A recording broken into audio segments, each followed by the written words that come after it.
И сега, скъпи приятели, ще ви прочета една модерна версия на приказката за Баба Яга. Автор е Илия Деведжиев. Насред гората Тилилейска, далеч от спирката на рейса, на място скрито и незнайно, злокобно, смръщено, потайно, направо пълен пущинак, в къща на кокоши крак, немила, никому не драга, живееше си Баба Яга.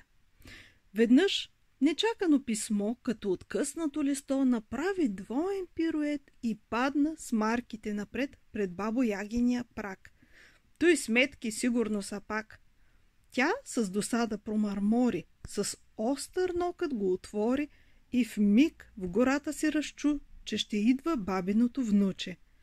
Докато бабата се вдигне и каштурката си да раздигне, пристигна внучето и мило, очи в краката си забило, като че казваше й: тука ще бъде сигур пълна скука.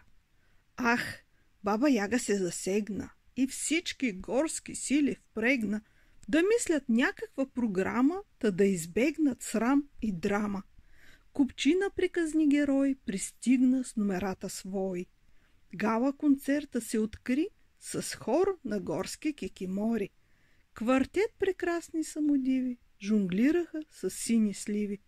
Вълка с боненце от сатен, уши гоблен, ловец селен. Накрая 7 джуджета превърнаха се в козлета и литнаха да пазят сянка на Пепеляшка и Снежанка. А Баба Яга изигра 2 съчетания с метла.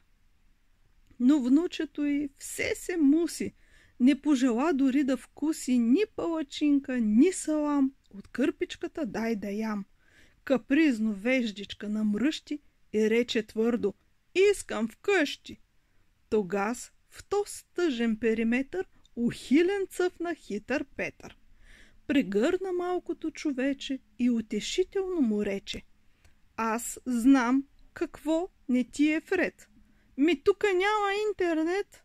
Направи уж с ръка магия, отвори някаква кутия и сред тревичките зелени замига рутър с 5 антени.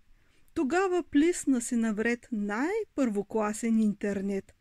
Как живна бабиното внуче, как телефона бързо включи и си направи 200 селфи с джуджета, кикимори, елфи. В очите му звезди изгряха, щом лайк след лайка заваляха. А милата му Баба Яга, подпряна на една тояга, на хитър Петър важно рече: ти, рутър Петър, ще си вече.